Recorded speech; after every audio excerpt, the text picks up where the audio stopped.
E qual é o papel da arte nesse momento? Claro que sempre foi importante, mas houve uma discussão no começo, né? Que a arte não é importante, não é profissão, Não é essencial. não é essencial e tal. E o que eu vejo de quanta gente que me manda mensagem de, pô, o podcast está sendo minha companhia, ou os vídeos de humor e tal, e todo tipo de arte, né? Que ela realmente ela deixa o mundo um pouco menos duro, né? Que é aquilo que a gente tava falando. A arte é bem possível que a gente já na pré-história fizesse arte, Então, eu imagino isso, né? aqueles desenhos na caverna, Dançando, a os dança, desenhos com ou certeza. era religioso ou era arte, ou era um pouco Ninguém dos tem dois? absoluta certeza e É, nem dá para fazer a diferença total, é, mas né? assim, que pode ter um conteúdo religioso é muito provável, porque inclusive a gente não vivia nas cavernas. E quem inventou essa história foi o cinema. A gente Não? não vivia em caverna, não. Porque se você vivesse em caverna, não tinha pra onde fugir, inclusive. Ah, Você estava é? preso. Nem pra dormir, será? Não, não. Isso não significa que a gente não dormisse se não tivesse Ah, lugar. sim, sim. Mas a nossa opção era muito mais viver em cima de Ah, montes, tá. viver atrás de grandes pedras, né?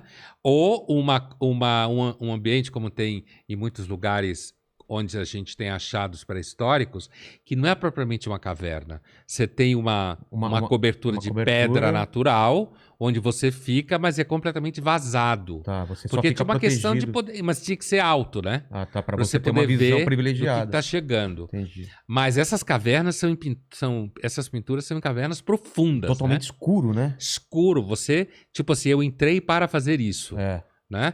E muitas delas super apertadas. exatamente. E tem figuras de animais, tem a mais famosa de Lascaux, tem uma pintura de uma figura xamânica, porque é meio É, bicho, meio gente, e a gente sabe que muitos xamãs usam cabeças. cabeça de animais e É. tal. Então é possível que tivesse um elemento religioso. Apesar de que na época, a religião não é o que a gente pensa hoje, não era uma área da vida, estava misturado com tudo. Era, Então, era mais o quê? Era um medo da morte, um medo de acontecer alguma coisa? da onde vem a religião a gente não sabe, mas é possível que venha do medo da morte, de doenças, de pessoas terem remédios, de pessoas que faziam previsões e falavam que ia acontecer coisas, normalmente fala coisas que podem acontecer, então você fala e os outros Não, acham que é e de previsão. sonho também. Imagina a cabeça deles, que o Sonhos, sonho. sonhos com mortos, o É, que pode indicar que a pessoa continuava viva depois de morta. é, O mundo era muito escuro, tinha pouca luz, certo? é. Então, isso que a gente chama religião hoje, ela provavelmente nasceu na pré-história de forma não sistemática, Entendi. de forma não organizada. Pessoas esquisitas que você achava que estava tendo alguma ação sobrenatural, hoje a gente chamaria de epiléptico. É. Então, assim, Fenômenos naturais, né? é que a gente não Eclipse. conseguia explicar, barulho no céu, tipo É, trovão, exatamente. né? Fogão que explode, vulcão que explode, É, quer dizer, então isso tudo provavelmente tem muito material sobre religião na pré-história e a teoria basicamente é essa, quer dizer, surgiu da nossa própria condição cognitiva, das perguntas que a gente faz e principalmente das respostas que a gente não consegue dar, é, porque é disso que a religião se alimenta, exatamente. Dessa lacuna, né? de Enquanto. respostas que a gente não consegue dar. Exatamente. Mas a arte, voltando à arte, quando ela surge com o mesmo propósito de hoje, de você ter a realidade, e a realidade não é o bastante pra gente, a gente precisa criar coisas que sejam mais do que a realidade, é Então, é isso? possível que isso que a gente chama arte, que na realidade a gente começou a refletir sobre ela no século XIX, sobre essa história de estética da arte e tal, Manifestações? é a teoria da Ah, arte, tá. né? A filosofia da arte. Agora, é como eu dizia no começo, provavelmente a arte nasceu misturada com religião, Com por outra coisa. exemplo. Né? Ninguém falava, nossa, que bonito você é um artista. Não é assim. Essa ideia, que bonito você é um artista, o gênio É. artístico, isso é uma questão romântica, do De, século XVIII para cá. antes disso, essas Não é pessoas. que não existia, mas não havia essa ideia, por exemplo, de que alguma pessoa tem um talento especial, Ah, não? que é um gênio. O conceito de gênio na arte nasceu com o romantismo. É Caramba. uma invenção do romantismo, alguém que tem um dom E especial, um ele talento especial, que sente as coisas de nasceu forma com. especial. Isso não significa que pessoas não faziam estátuas. Tá. As estátuas eram feitas, inclusive, para enfeitar as cidades e para os templos. Ah, Portanto, misturado com a eu religião, entendi. imagens de deuses ou de gente famosa. Mas essas pessoas tinham um status, esses artistas que não é Ele era muito mais um tipo de um uma artesão. mistura de artesão, artista, carpinteiro, sabe essa coisa de um Entendi. cara que você contrata para fazer seu busto. Tá, E o cara sabe fazer isso e cobra por isso. entendi. Não tem nenhuma Ah, metafísica como o romantismo cria metafísica em cima da figura da arte. E aí, se a gente for perguntar qual é a função da arte, é você tornar objetivo determinados conceitos que a gente tem na cabeça. Transforma isso numa estátua, você transforma numa mesa, e aí começa a discussão. O pinico é arte, então. né? Que já é uma discussão bem moderna É. do século XX. E aí você, uma pessoa tem uma ideia, cria um poema, pinta um quadro. Provavelmente, eu não diria que todo ser humano tem essa necessidade, porque a maioria da humanidade não é artista e não consome arte. Tem Né? quem não consuma arte? Se você pensar arte como artes Ah, plásticas, não, música. é música mais comum. É. Música mais É a comum. mais comum Ainda das que artes, alguém né? pode pôr em dúvida se toda música é arte, mas aí isso é uma outra É uma discussão, outra né? discussão. Quando você entra no debate da indústria cultural, do que é produzido com objetivo de mercado, Entretenimento. exatamente, que é uma coisa que é produzida para ser lazer e tal. E aí alguém pode pôr em dúvida se isso é arte, se não é. Alguém tipo Adorno, Claro, Horkheimer, não é qualquer um. tem Né?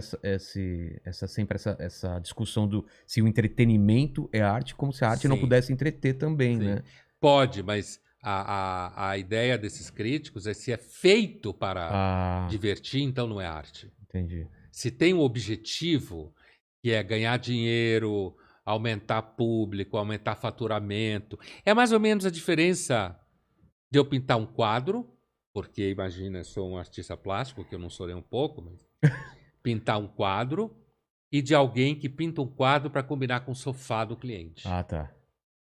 Entendeu? Entendi. Mesmo que esse quadro seja bonitinho. Entendi. Mas eu pintei sobre medida para combinar com a loja. E é uma linha de trabalho, né? É. Tem gente que ganha vida assim, né? Pinta quadro para combinar com o sofá, Exatamente. com a Por decoração. encomenda. É isso aí. Aí vai ter gente que vai dizer, esse cara não é artista. Isso também para cinema, para música também tem gente que faz a música em cima do que tá vendendo e tem gente que faz a música totalmente pessoal. E talvez não venda para ninguém. E desapareça. Exatamente. Essa ideia do artista pobre, né? Sofrido, mas é o cara que é Isso fiel é uma ideia à sua... romântica. É uma ideia romântica, fiel aos seus princípios. Assim como a pessoa que morre de amor. Porque não se vende. Ele não aceita qualquer coisa. Caramba. O romantismo, ele é bem isso aí. A gente tá mais românticos hoje em dia? Tá mais para esse princípio ou a gente tá mais cínico? O romantismo é um movimento de uma época, né? Final do XVIII e ao longo do século XIX. É um movimento que surge como efeito da industrialização, do crescimento da burguesia, da urbanização, do esvaziamento da vida rural, da artificialização da vida pela técnica. E a crítica a isso, o mal-estar com isso, a ideia de que isso faz mal, como o livro da Frankenstein da Mary Shelley. Exatamente. Que isso é um monstro, que isso faz mal, e todas aquelas histórias de amor em que as pessoas não se vendem, não casam por interesse e sofrem por causa disso. Então, ficam doentes, né? Inclusive porque tinha muita tuberculose na época, né? Então morria-se muito jovem. E a ideia de que você tinha que se encontrar no escuro, na chuva, ao relento e adoecia, né? Então, assim, portanto, o romantismo, ele é essencialmente um movimento que fala de mal-estar com a modernização. Hoje a gente está em outra época. A rigor é difícil dizer que dá para comparar o mal-estar romântico de hoje com o mal-estar de alguém que vivia em 1810. Num ambiente em que ainda tinha arquitetura, construção, a natureza, que era do período medieval. Exatamente. Né? Antigo, ou até... E hoje não. Hoje o romantismo, ele O mal-estar romântico hoje, ele tá na publicidade, fazer que você pensar que se tiver conta no banco tal, você vai ter casa numa praia legal. É.